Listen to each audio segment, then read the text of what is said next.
Hey, what's up, everyone? Happy Thursday. Welcome to the CNC Side Hustle Show, number 8. We're on number 8 already. This is great. We've got a packed show for you tonight.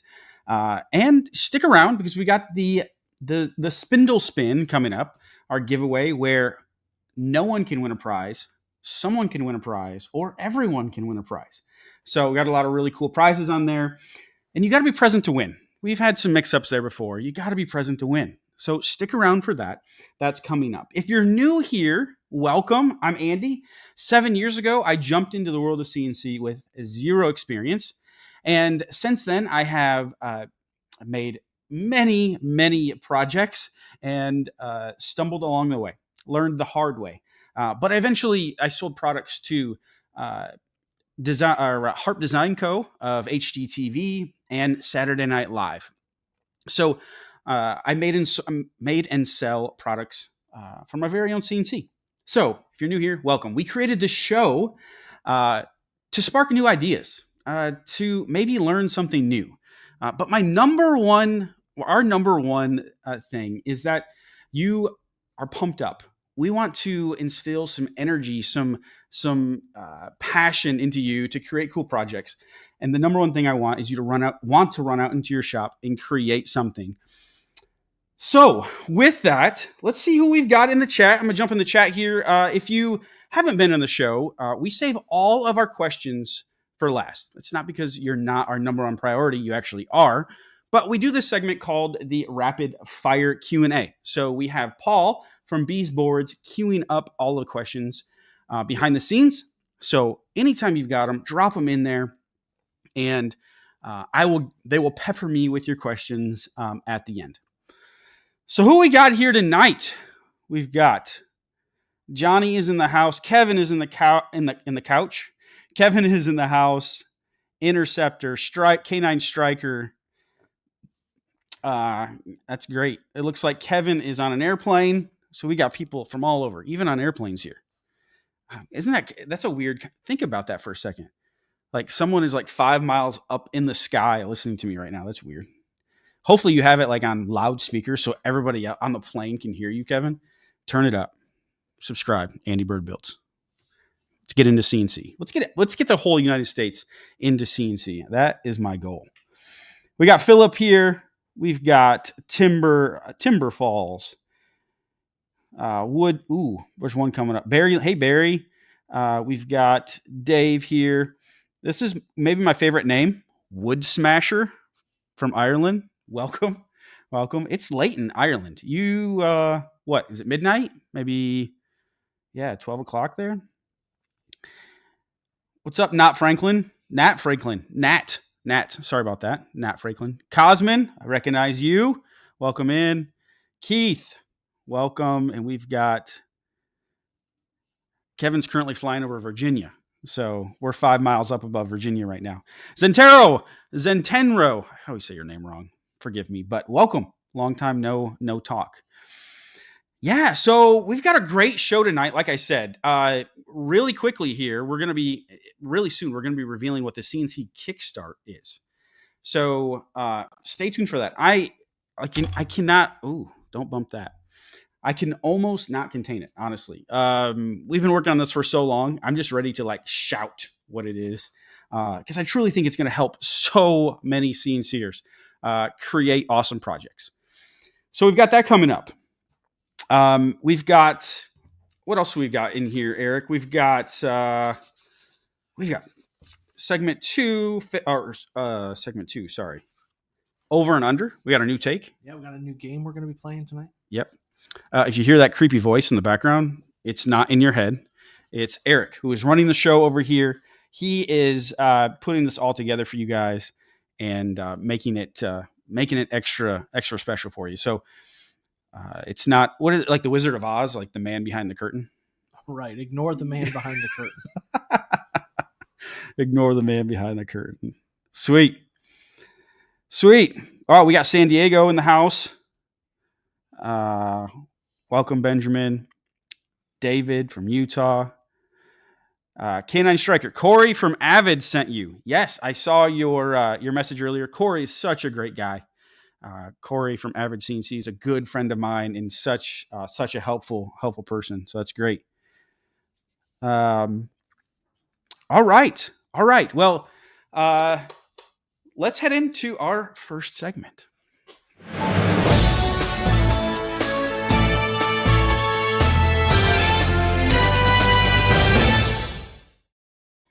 All right, welcome to the first segment. We've got some breaking news, and it is the CNC Kickstart. What is it?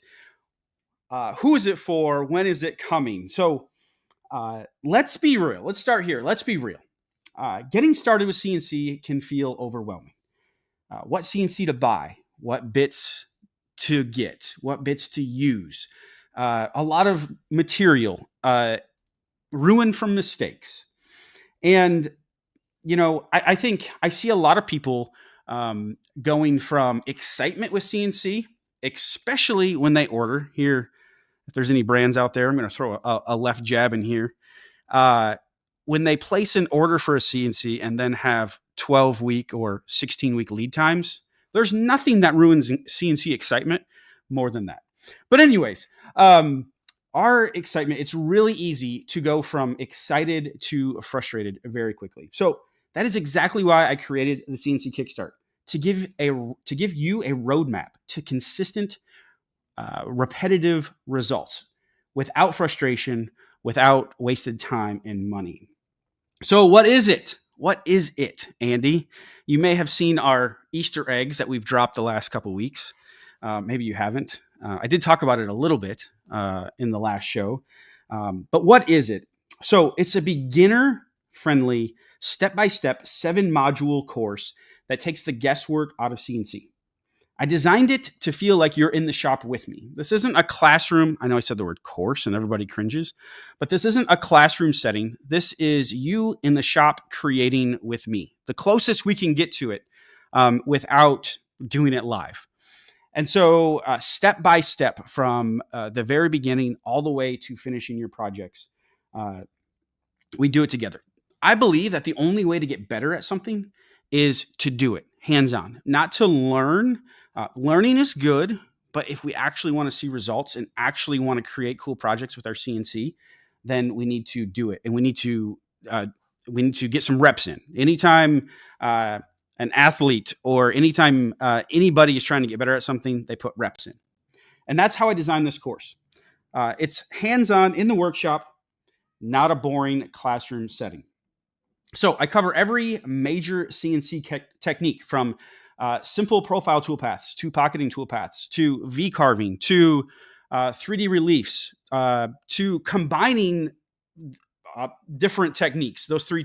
All those techniques, combining them into one project. I've got a couple examples here that you may have seen, but here is one.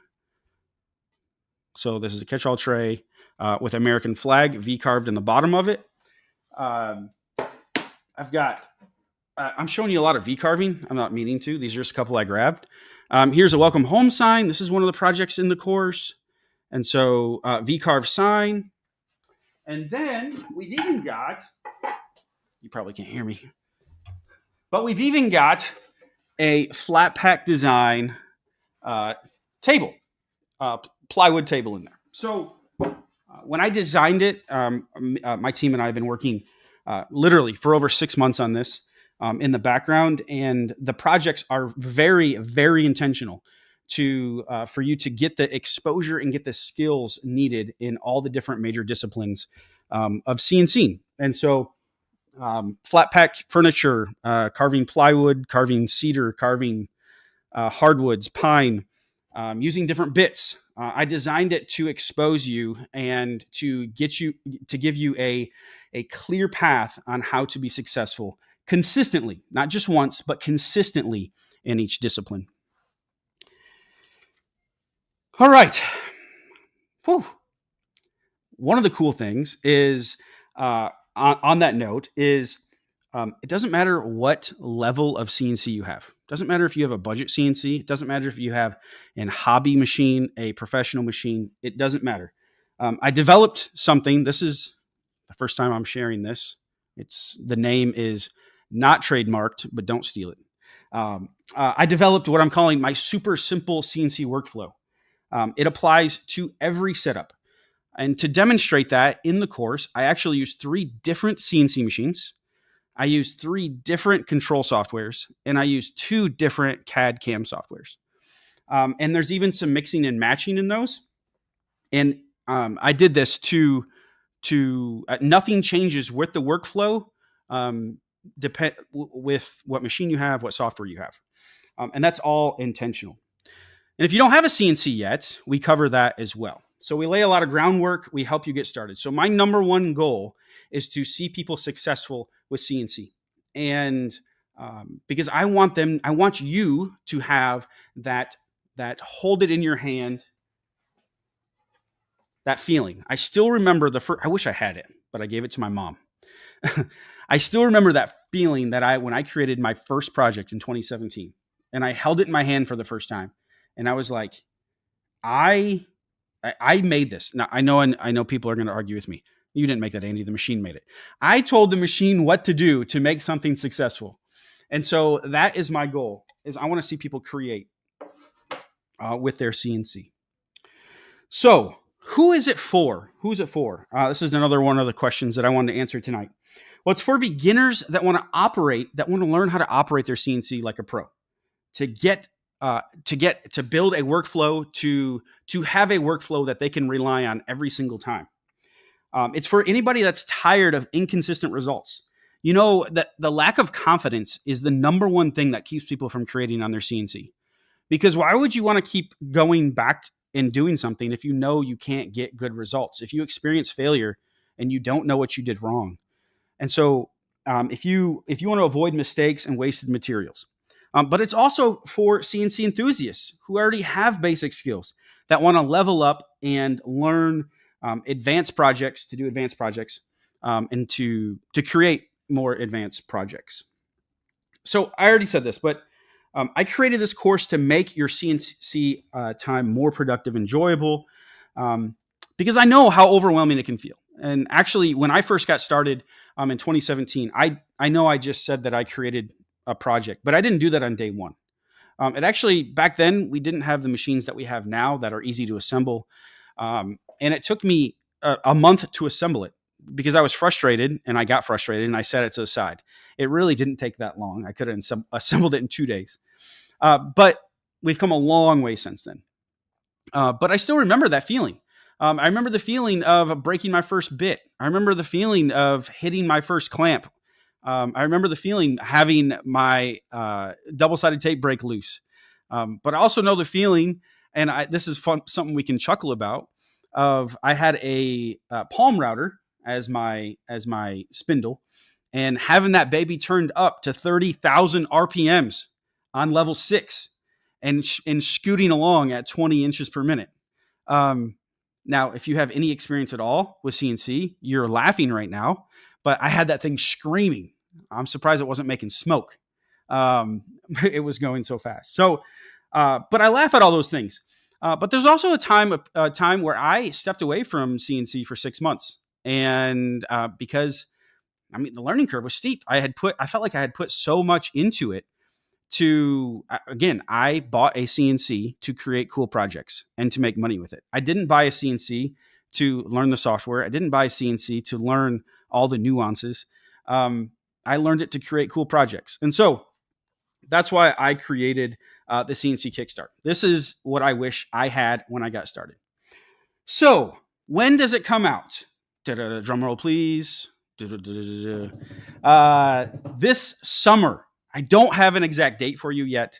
I can tell you that the entire course is recorded, and it's coming out this summer. Summer doesn't start until June 21st, the summer solstice. So we've got 2 weeks, Eric. We got to get this done. No, it's coming soon, coming this summer, and I can't wait to get it out. As soon as it's ready, as soon as I feel confident that we're ready to go, it is going to be released. And in order to be the first to know about it, we're going to put a link in the chat here and up on screen. And I started a wait list. You can join the people that are already on my email list and be the first to know. This is the first place that when it goes live, you'll be able to get it. So don't wait, because we may not I mean, you know how YouTube algorithms are. You may never see this message again. Jump on that wait list and get your name on there so we can get it out to you as quickly as possible.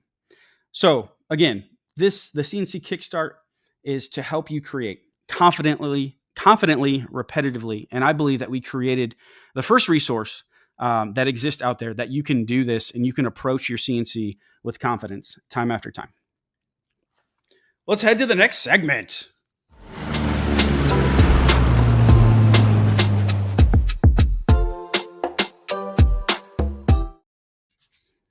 All right.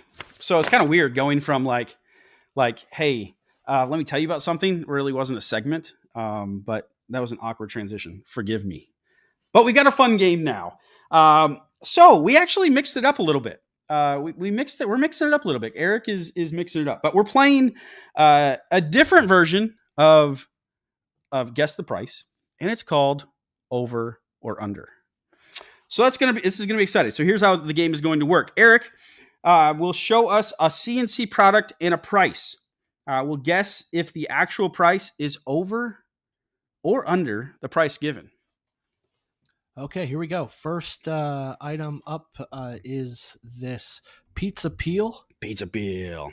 It's made with cherry and maple accents. It's 26 inches long, 15 inches wide, and a ½ inch thick. And all right. We're going to start the price off at $75. All right, so $75 is the price.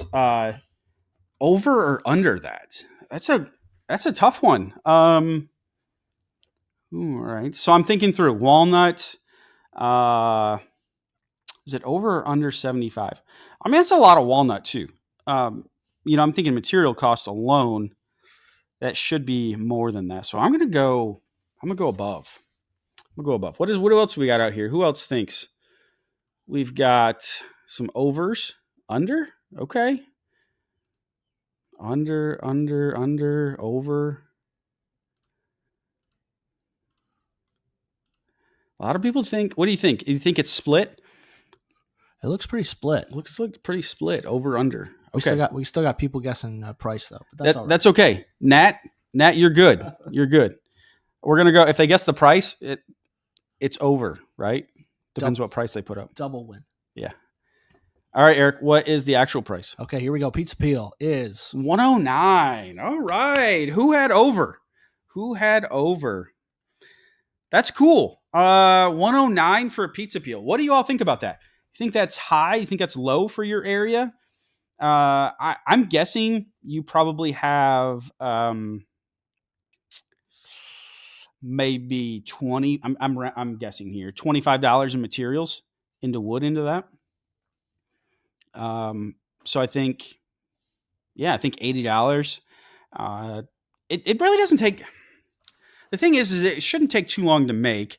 But you do have a glue up in there. You see that those maple inlays, or not inlays, but those maple stripes are gonna take a little bit longer. So yeah, I think 109 is okay.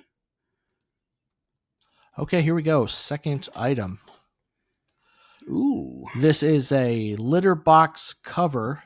It is 40 inches by 20 inches by 18.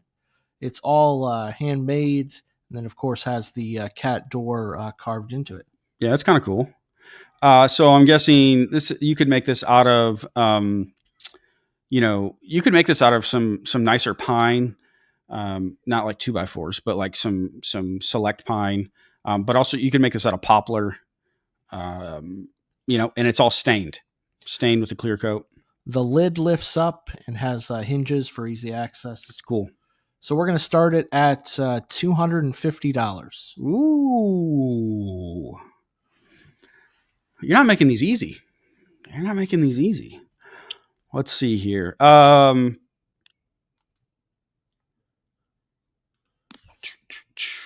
Under. This is a cool. I really like this product though. This is a great product. I think there could be a variation. Like, you don't technically need a CNC to create this. You could create it with a jigsaw, if you didn't have a CNC. But I think you could take this even further with a CNC. I love it. Love this product. I love functional decor. Like this is a top-notch product. Okay, so I'm gonna say over. I'm gonna say over.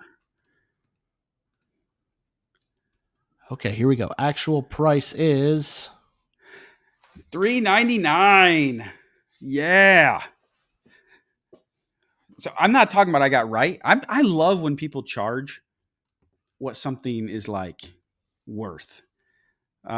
Perceived value, right? Like we always talk about that. Depending on what something is worth, depends on who's buying it and who your market is. But I think cat owners that are willing, like this is a multifaceted piece, right? Like a litter box cover, but also it really is like upscale. Like this is a high-end cat owner. Nice. It's like a piece of furniture. So $400 for a piece of furniture is not out of the question.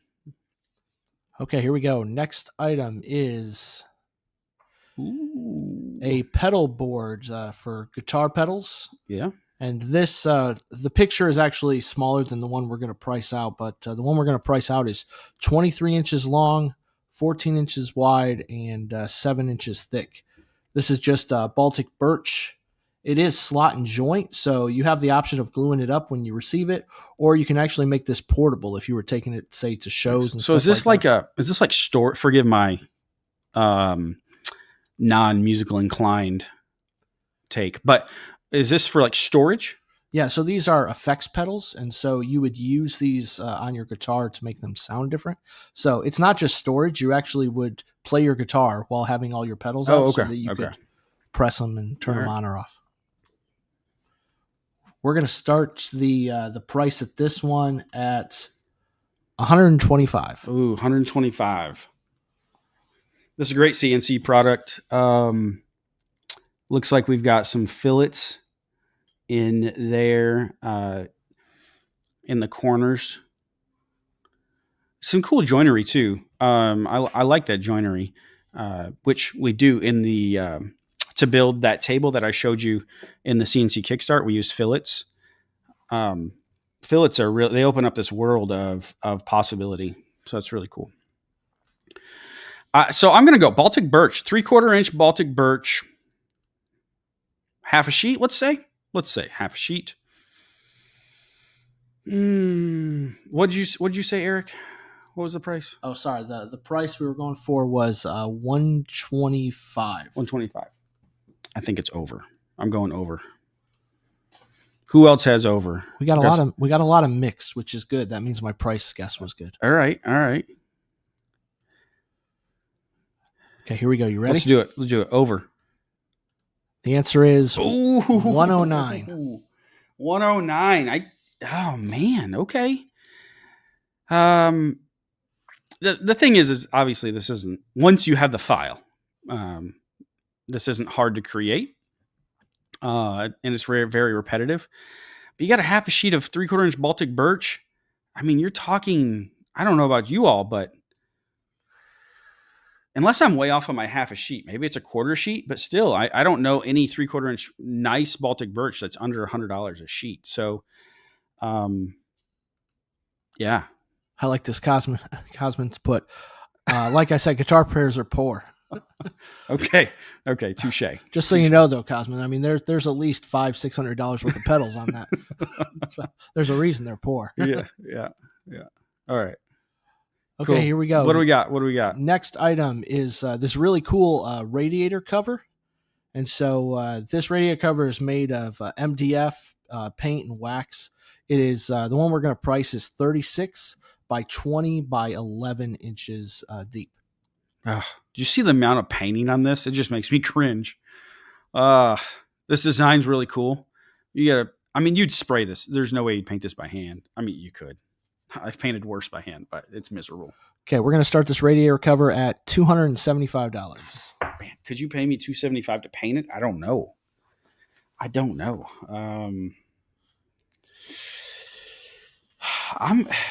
What do I think they have it, or what do I think it should be?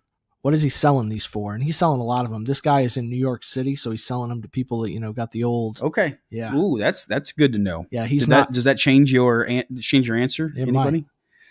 New York City. I mean, you think high-rise apartments, right? Radiator.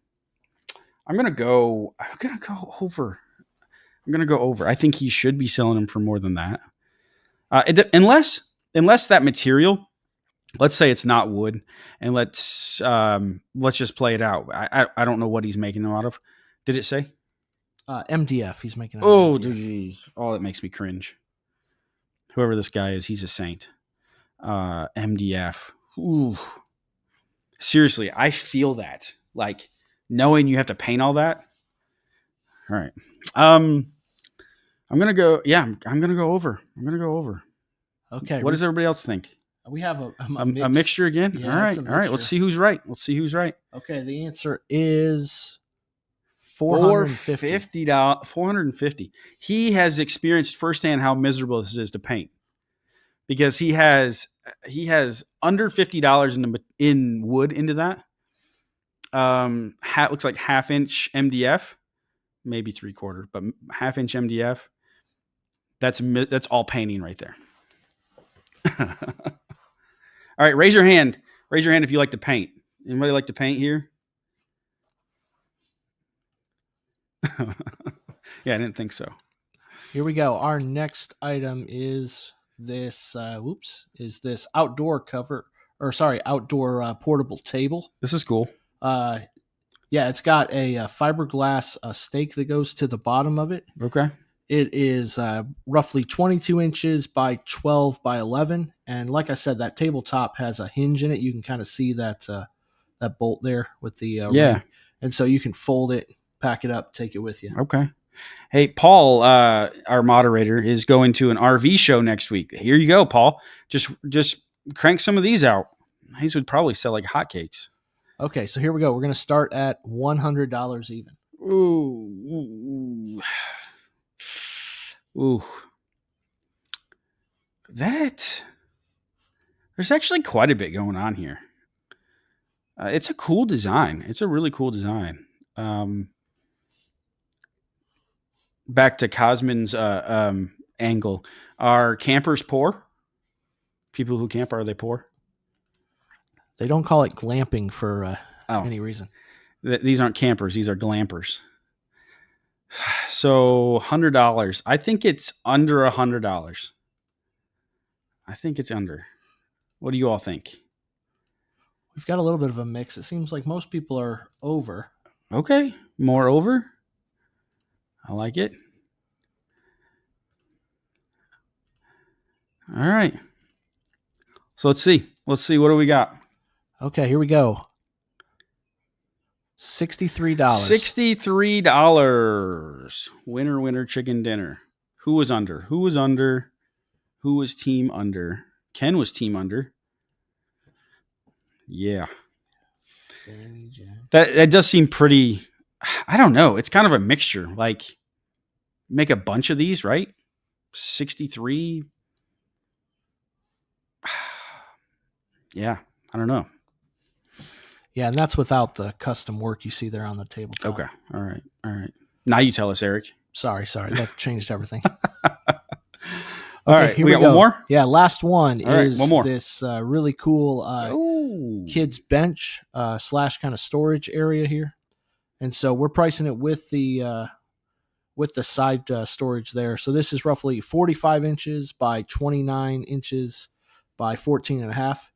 It's said that it's made out of maple plywood. All right, so a maple-faced plywood, a higher-end plywood. This is probably $80, $90 a sheet for a 4x8 sheet. I really like this design, though. I may make something like this. Different, not a cloud, but this is a cool design. We're gonna start the price at $275. $275. With the storage on the side, we've got probably two. You probably couldn't do this in one sheet, I don't think. So probably 2 sheets of plywood. Would you say $275? 275. I'm gonna have to go. I'm gonna have to go higher. What do you all think? We got a lot of overs. Yeah, I'm gonna go over. What do you all think?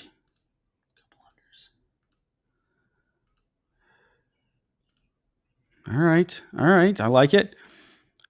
Dean says over. Would expect closer to 400 to 500. Yeah, that's what kind of I was thinking. I was thinking 400 to 500 range, maybe under 500, but 4 something. All right, Eric. What do we got? Let's see. Okay, so they're selling them for Ugh. $260. So we were right with over, but not over enough. No, I said 275. It was 260. So you said 275? 275. So it was under. So it was under. Whoever said under, you were right. You were right. Okay. Oh, shoot. Man, that makes me cringe. That's such a nice product. Now, it depends on your market, right? Like if you're in Eastern Kentucky, you're not selling these for 260. So nothing against my Eastern Kentucky fellow Kentuckians, but I'm just saying, rural Kentucky, you're not going to get 260 out of them. But New York City, like the one before, that is $500 all day long. So it just depends where you're at. And so remember, the reason we do this pricing game, one, it's fun, but two, look, pricing is perceived, and that's what makes it so difficult. So stick to a formula, and I always take the real estate approach. I have my materials. I know my materials, know my time, and I times it by 1.5, and that gets me my base cost, like my base, what I'm going to sell it for, because that bundles in all of my cost plus a margin for any consumables that I didn't account for, but also a profit margin. And but then I go and look and see if I can find any comps. Here's where the real estate method comes in. See if I can find any comparable products and see and do some research on them. Where are they selling them? How are they selling them? Materials, blah, blah, blah, blah, all that. And I try to find some comparable items. And then I have to decide, one, are they my competition? Two, maybe my price is good. Maybe I can charge more. So yeah, I always, that's my method to pricing. So good job on that. I think we did pretty good. All right, let's head over to the Spindle Spin. All right, so we are going to introduce the Spindle Spin, and then we're going to get into our next segment. So if you don't know, here is the Spindle Spin. Woohoo! Got some really awesome prizes on that. The way this is going to work is Eric is going to start the entries, and what you need to do to enter is put in the chat #AndyBirdBuilds. When I say go, jump in the chat and say it. You can only enter once, so enter #AndyBirdBuilds. Has to be exactly that in order to enter, and then we're going to randomly pick someone that enters from the chat, and that person gets to spin the Spindle Spin, the prize wheel. Key, like I said in the beginning, the key moment is you must be present to win. So don't go anywhere. We've got a great segment coming up here that we're going to go into to give you some time to enter #AndyBirdBuilds in the chat, and then we will get to the giveaway.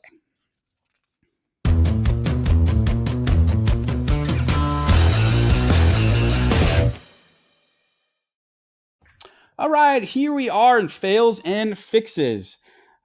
So this week's fail and fix is going to be all about speeds and feeds. I recently did a poll, and maybe you filled it out. Thank you very much. And the number one thing that came up, one of the number one pain points that came up, you all shared some of your pain points earlier. Thank you. We're going to get to those. But was figuring out feeds and speeds. So tonight, here on the live stream, I'm going to simplify feeds and speeds for you. If you are overwhelmed or confused about speeds and feeds, by the end of this segment, you're going to have clarity. So let's get into it. So the fail and fix is not creating. The fail is not creating because we don't know our speeds and feeds. So I'm going to give you the confidence to get out there and create. So first of all, what are feeds and speeds, right? I've got a great analogy here for you that I recently came up with. And so when you hear this, feed and speed, feed and speed, feed and speed. Actually, I want to back up one step. I'm going to preface this whole thing with I'm not a machinist. And so I'm not approaching this from a industrial machinist, engineer background. But what I've done over the last 7 years has worked. And just hold that in your cap for a second. So what are feeds and speeds? Well, feeds is how fast your tool moves through your material. So laterally, how fast your tool moves through the wood. So think about this as pushing your lawnmower, or if you ride a lawnmower, it is how fast you are riding your lawnmower, or how fast you're pushing your lawnmower across the yard. That is your feed rate to mowing grass. And that is just the same as how fast your bit is moving across your material. Speeds. So that's the feed aspect. What's the speed aspect? Well, the speed aspect is how fast your tool spins, typically measured in RPMs, and how fast the tool spins. So this, think about your lawnmower, is like the blades on your lawnmower. So the feed rate is how fast you're pushing it. The speed rate is how fast your lawnmower blades are spinning. So think about that in a CNC, right? How fast laterally you're moving in all different directions across your board. And the speed rate is how fast that end mill, how fast that bit is rotating as it's moving. So that is feeds and speeds. Together, they decide cut quality, mainly. That's what we should be concerned about, is cut quality. But they also decide tool life and production speed, how fast you can cut something. All right, so why do they matter? Good feeds and speeds make cleaner cuts, like we talked about, cutting quality, which equals less sanding, less post-production, and less cleanup. One of my biggest pet peeves, oh my goodness, we just struck a nerve. I'm going to try to avoid a rant here, but one of my biggest pet peeves is marketing companies, CNC machine manufacturers, advertising their cut rates, right? 600 inches per minute. And Eric is laughing over here because he's heard me rant about this before. And it's a great marketing angle. My CNC can cut 600 inches per minute. Well, like that's great, but what is the end result of that? Is it a good quality of cut? Do you have 3 hours of sanding afterwards? And my point is there are so many variables to cut speed. So that's why I say we should be focusing on cut quality rather than cut speed. Quality first, speed later. But good feeds and speeds can extend tool life, which saves money on bits. More on that in a second. And it reduces the risk of breaking bits of again, wasting money. But so here's a trap. Here is a trap. It's a trap. We should have had that plane. So where as CNC hobbyists or CNC side hustles, we're not running a 5,000 part a day CNC production, where feeds and speeds are vitally important to an operation like that, right? When you're running that many parts and that's all you're doing all day long, your feeds and speeds your chip load, everything needs to be dialed in exactly. But us as CNC hobbyists, that's not the case. Our margin for error is much larger than that. So the typical engineering machinist talk is directed at the hobby is really not applicable because it is scenario based. The 3 projects or 10 projects or even 20 projects you cut in a month, as long as you're within a percentage of the range of speeds and feeds, you're going to be okay. As long as you're within 20%, you're going to be okay. Now, I know there's some machinists out there right now that are absolutely cringing. Because you're thinking if my speeds and feeds are 20% off, like my tool's breaking, I'm going to get less sheets. I'm going to get, 50 less sheets out of a tool. And that is a massive deal. That's a big deal. But when you're cutting your 5 projects a month, it's not a big deal. It's not a big deal. So I want to give you permission. If your feeds and speeds aren't perfect, I'm going to give you what you should gauge this on here in a second. But if your feeds and speeds aren't perfect, it's okay. It's okay. You're not going to break your bit. You're not going to wear your bit down to nubs in one job. And so how do we tell? So why is this? First of all, why is this the case? Why am I saying this? One, we're machining wood. Wood is a soft, natural material, not as hard and heat sensitive as metal or, plastics. It's less dense, less brittle. So small mistakes don't ruin your project. Small mistakes do not ruin your bits. So we should be focused on cut quality, and cut quality in wood specifically. Only talking about wood here. We should be looking for cutting chips and not bits. The only rule you need for feeds and speeds is we should be cutting chips and not fine dust. Chips, not fine dust. So think about, we should actually be able to see like a scooped out wood chip in our hand as it comes off. Like you pick it off and you should be able to see it. If it's fine dust, like sand, then our feeds and speeds are off and we need to make an adjustment. So our goal is to make chips, not dust. So I got some quick tips here for you, and then we'll wrap this all up. So start with the manufacturer bit recommendations. Start with the manufacturer recommendations. So this means that buying from a company that has feeds and speeds, at least a starting point, posted. Use that to start off with. So you can find this on the bit packaging, or you can find this on their website. The ones that I recommend are IDC Woodcraft. Garrett does a great job of documenting all of his bits. And then Cody from Cadence Manufacturing, the Jenny bit. He posts his feeds and speeds. And Whiteside, they post their feeds and speeds. Now, there's a major one out there that posts their feeds and speeds, but I don't recommend them because they're too expensive. And so I'm not going to even say their name. You probably know who I'm talking about. That's another pet peeve. I don't want to go down that path. So we need to observe for chips and not dust. We don't want any burning smell. If we're burning anything, that's not good. We need to listen for chatter. If you hear an inconsistent load on your bit, if you hear an inconsistent noise, then we need to make an adjustment. So start with the manufacturer recommendations. And here, this is the fix is don't overthink it.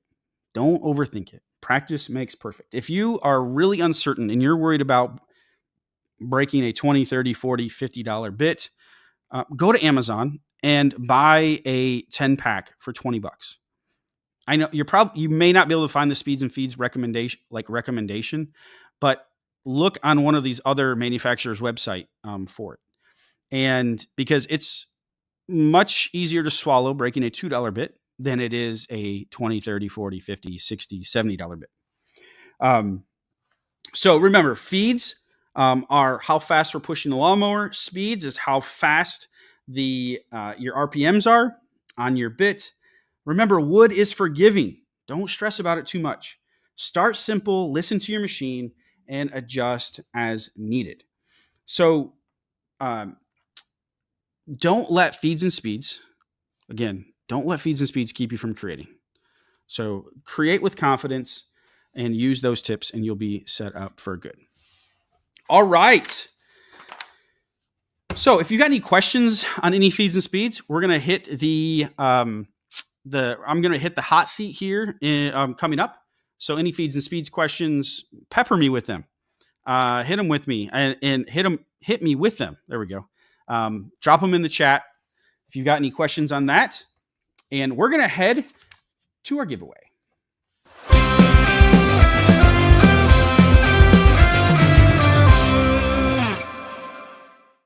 Here we go. If you didn't hear, if you just popped in here, we've got our giveaway here, the Spindle Spin. We got one last call. Hashtag AndyBirdBuilds in the chat to get in here. And I'm going to go over our prizes before we pick who's going to spin. So we've got project files. We've got an Everyone Wins project file. We've got router bits. We've got 30-minute coaching call with me. We've got loser. Yep, that's right. One of my favorite. No, I'm joking. It's not. I hope we don't hit that one. But it doesn't add to the intrigue. We've got loser. We've got everyone wins. We've got someone wins. And our biggest prize here is lifetime access to the CNC Side Hustle course. So if you don't know, that's what started this whole thing, is the CNC Side Hustle course. And it's where I teach you how to develop products, how to market them, and how to sell them. And so that course is a $500 value, and you could win it. So hashtag AndyBirdBuilds. We are going to pick a winner right now. Okay, here we go. All right, we got 50 entries. You have a 1 in 50 shot of spinning the wheel. Let's do it. What do we got?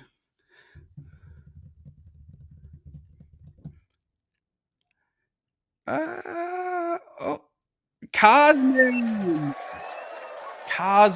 welcome to the Spindle Spin. You have to be present to win, so let us know. Are you here?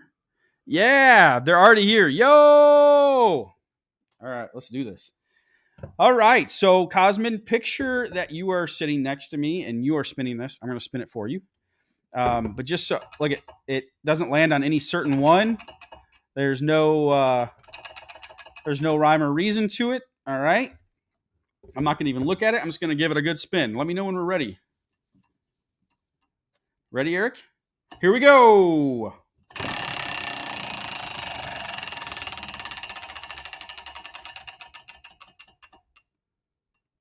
We've got a project file for you, a free project file just for Cosmin, not everyone.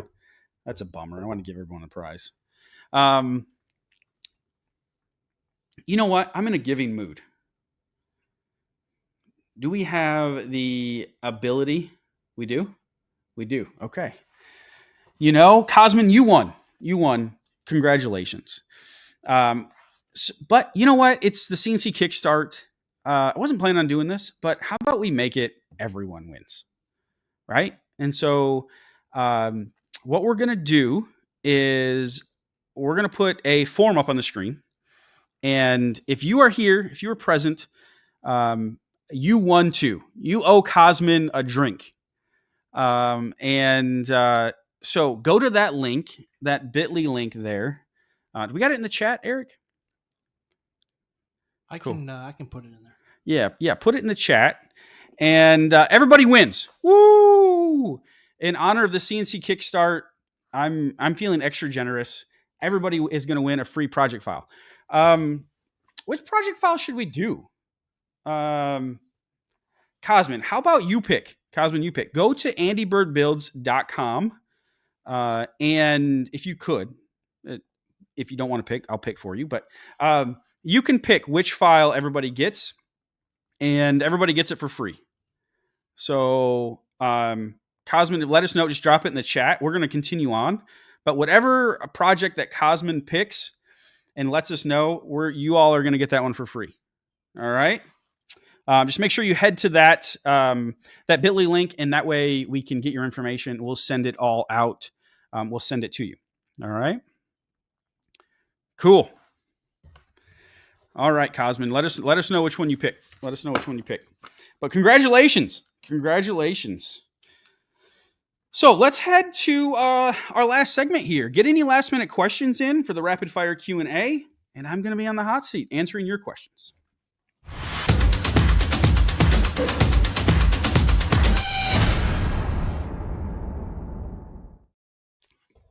All right, here we are. I am on the hot seat. We need questions.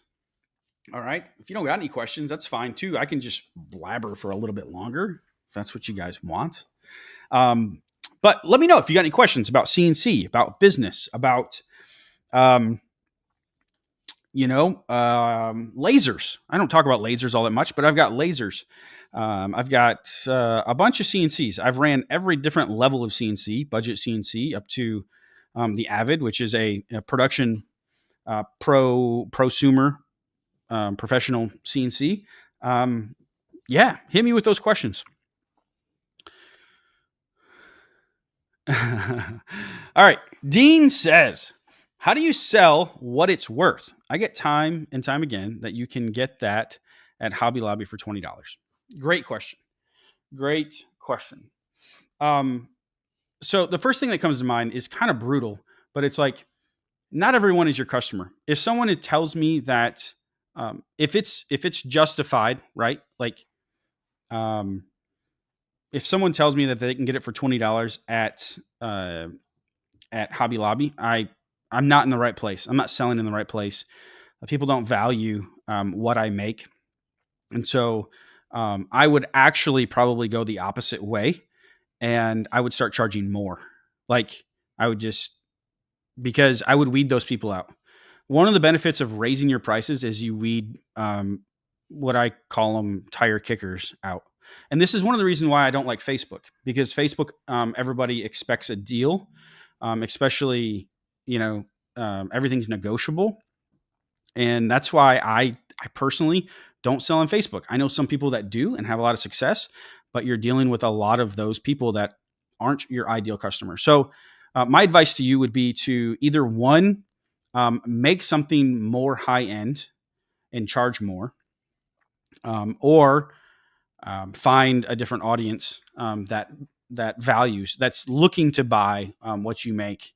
And remember that value is perceived. And I actually in my newsletter that we sent out on the 1st of June, this was my pro tip, and it was just because we don't create the reasons that we create aren't the same reasons people buy. And we need to acknowledge that if we're selling, is we need to think about why people are buying and what they value, and find those people. All right, we got more questions here. Get your questions in. I'm feeling hot. That doesn't even sound right. Cosmin, is Amana the pricey one? Yes, it is. Cosmin, you trying to poke me?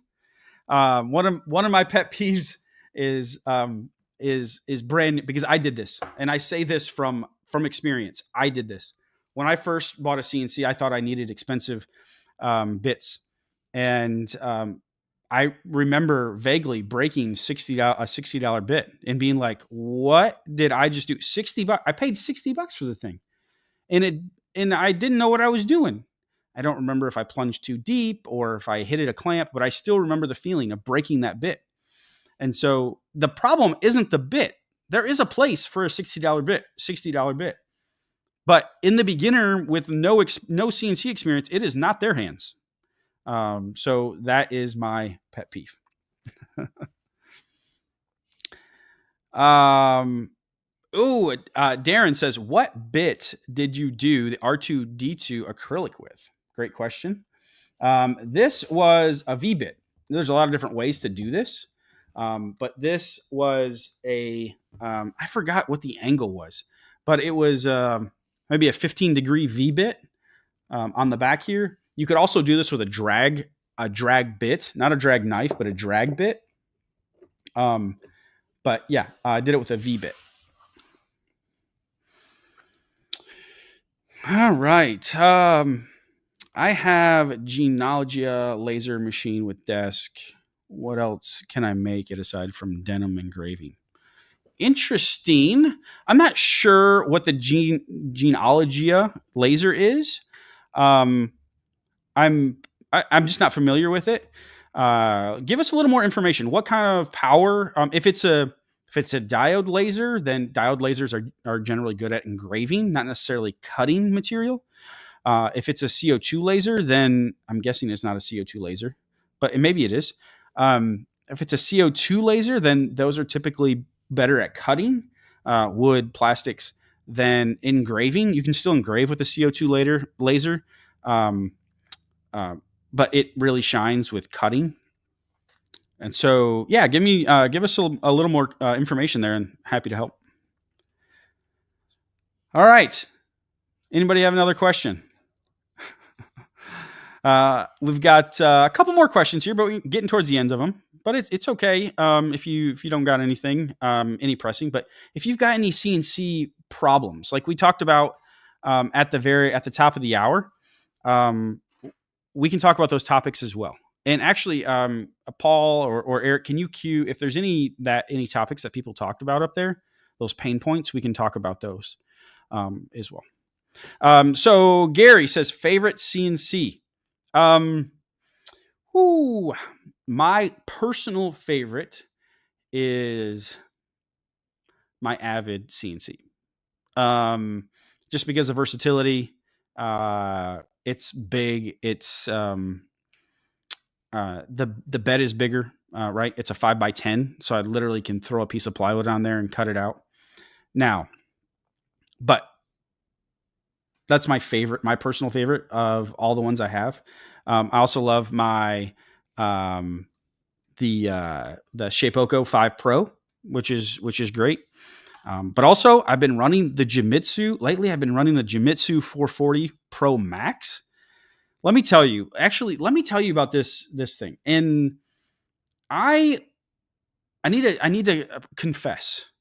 I've been against budget machines like Jimitsu for a long time. And typically it's the lower end ones, the $200, $300, $400, $500 machines. I'm still against those, by the way. But so this Jimitsu this Jimitsu 440 Pro Max or Max Pro, something along those lines, is actually, it's got my attention. Okay. It's lead screw driven. It comes with a palm router as a spindle. So 65 millimeter, trim router, which is a big upgrade. You can run Vectric with it. It has a Vectric post processor, which is great. The only thing I don't like is that is the control software. I've used UGS, Universal G Code Sender. It's been okay. It does the trick, but there are some nuances because it's free. But I'm pretty impressed with that machine. So, yeah. Yeah, Interceptor actually asked a question I think kind of falls in line with that. What would you recommend a cheap Amazon CNC machine for beginners? There you go. Yeah. So Interceptor, no, I wouldn't recommend a cheap Amazon CNC. I would say under that, I would say even anything under this 440 Pro Max. So this is, I don't know if I said it. It's $800 or $900. So that's the cheapest I would do. And it's a small work bed. It's 15 inches by 15 inches, but I don't have any of the, but it can make trays, it can make signs, it is actually pretty good. So that'd be my recommendation for cheap Amazon. You can actually get it on Amazon too. But Interceptor says, question, what advice would you give a dyslexic person like me who wants to start a CNC laser engraving business, but people say not viable? I'd say screw them. Do it anyways. What are some, think about, you know what I think about? I actually go the opposite way. When there's people that say it's not viable, I say, watch me. And so I think that's the attitude I would take. Of course, there's limitations. Of course, there are things that you have to work around. But I believe that anytime there is a barrier, something that holds us back, it's an opportunity for growth. And the growth isn't that you overcome dyslexia, like it just goes away. But the growth is how can I leverage this for my benefit?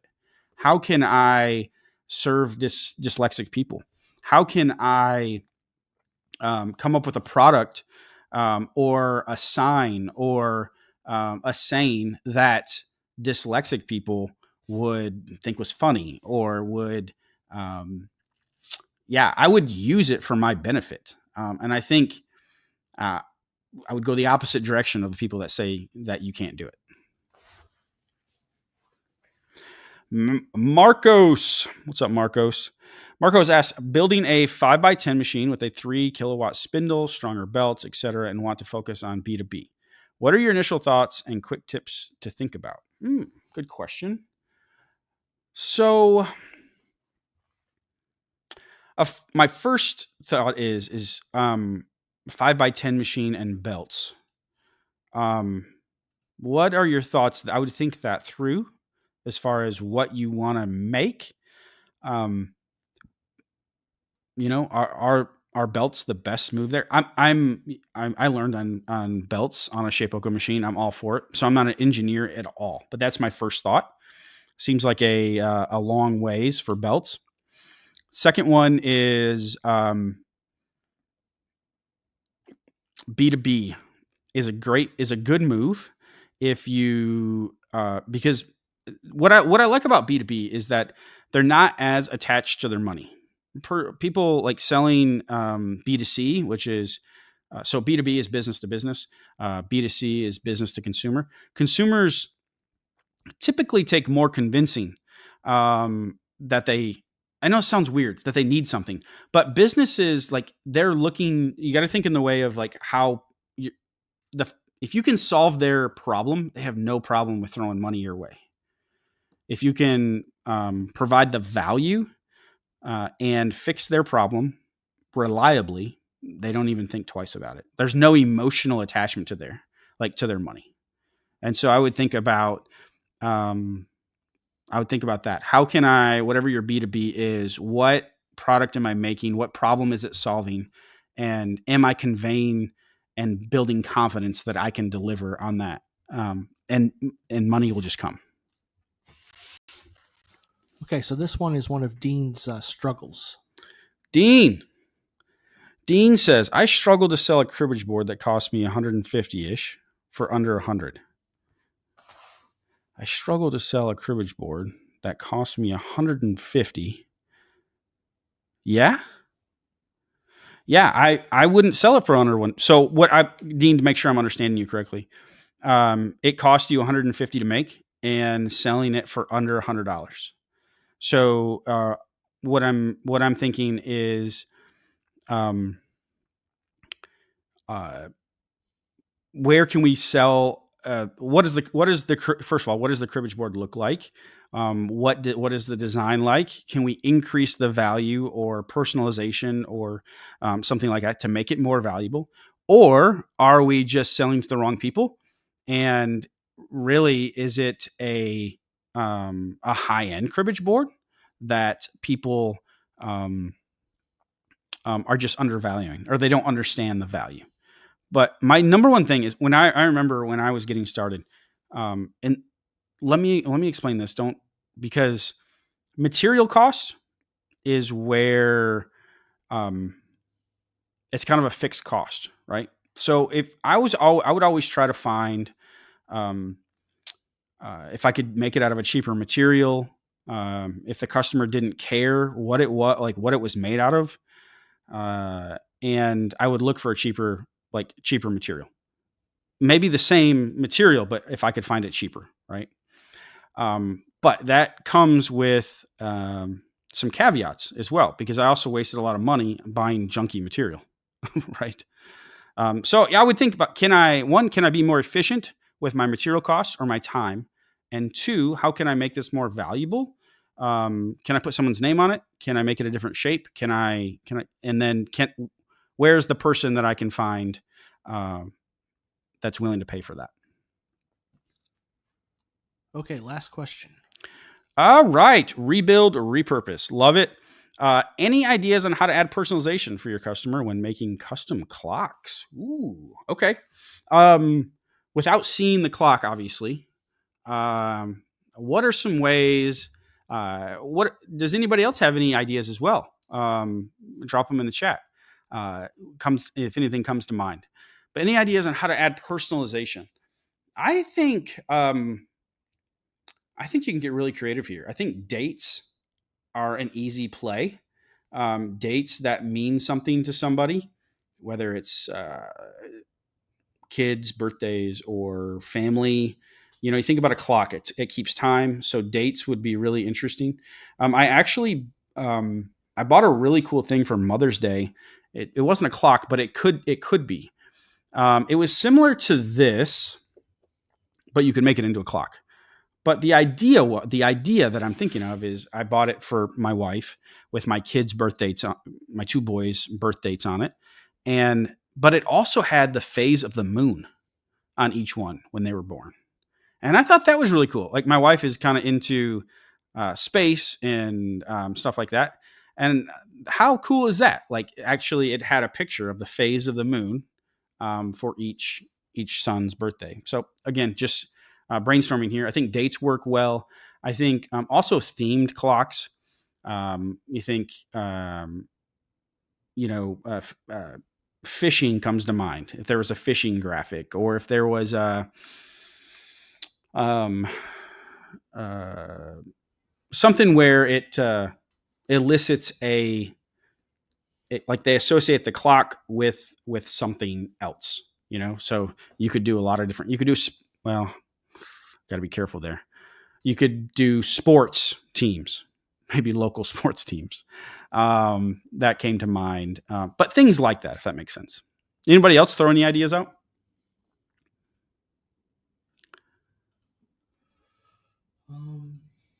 Someone says, okay, there you go. Carrie says, engraved or lasered family members' pics for the clock numbers.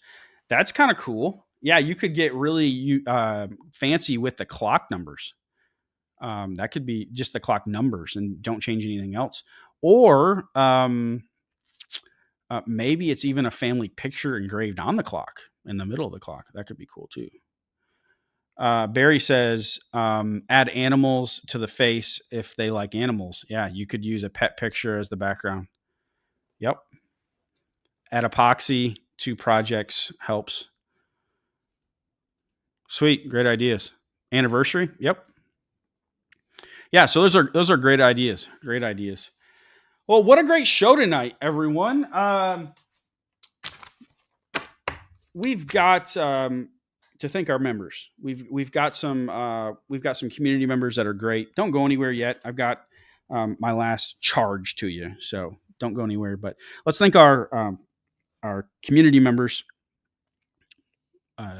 Here, let's go. We've got Johnny Gardner, Technotan Australia, David Mercer, Monte Jones, Aaron Newton, Earl Mahaffey, Net News Ledger, Roland Glidden, Randall Jenkins, Pineapples Barbecue and Woodworking, Bradley Custom Designs. So you can get your name on, I don't know if you know this or not, but you can get your name up on this wall. And there's a button right below the chat.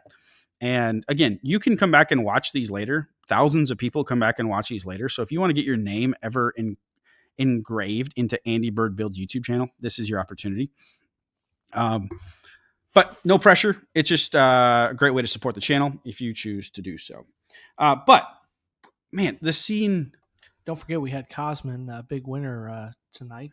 Yeah, we did. You want to bring up that form again? If you're just popping in, fill out that form and you will get a free project file. Did Cosman ever write us back? Did Cosman pick a file? That's a great question. I don't know if we were looking at the chat for it. Okay. All right. No worries. No worries at all. But yeah, go ahead and fill out that that bit.ly link right there, that ABB free file, and you will get a free file sent to your email. Oh, I just got it. Cosman says I did. The U.S. there it is. Catch-all tray. All right. So it's actually this file. It's actually this file that we created right here. So huge shout out. Actually, you know who designed this originally? And I have permission to use it, but Zach, there we go. From Lumber Zach, created that. And so shout out to Zach. He's been a longtime community member and he has been massively supportive of Andy Bird Builds. And I'm just so grateful for him. So if you want to meet Zach or Paul, who's our moderator, or any of the other 1,200 people that are in our Discord community, there'll be a link. We probably don't have a link right now to put in the chat, but there'll be a link below this video for you to join us. And it's on Discord, and we have it's about 3 years of conversations on there. And you can search any topic. You can get help. You can interact directly with me as well. I'm in there as well. But check us out there. The CNC Kickstart. It's coming. It's coming. It's excited. I'm literally excited to help people get started in CNC. And like with confidence. Like CNC has become this thing now where, there's different the market is kind of in silos, right? You have machine manufacturers, and you have educators, and you have YouTubers, and we kind of are all in these silos. We all did our own thing, and not one person can do it all, but it's really starting. You'll see some cross promotion. You'll see some people getting together, and like, it's never been a more exciting time to get into CNC and create projects. And like I said, if you know what I mean, that first project feeling, right? Like, this wasn't my first project, but what I'm saying is when you create something from a file, and you're able to hold that in your hands and give it away and be proud of it, is my goal. Like, that's what I want to help you do. And the CNC Kickstart is going to do that. So, check out that link, the waitlist link, and you will be able to sign up there and get